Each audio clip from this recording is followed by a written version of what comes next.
So, yung nga guys, boneless bangus ulam natin guys. Yan, paano.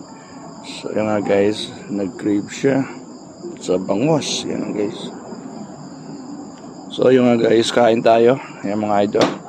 Pabibilisin ko na lang guys. Yan yung mabilis na mabibilis.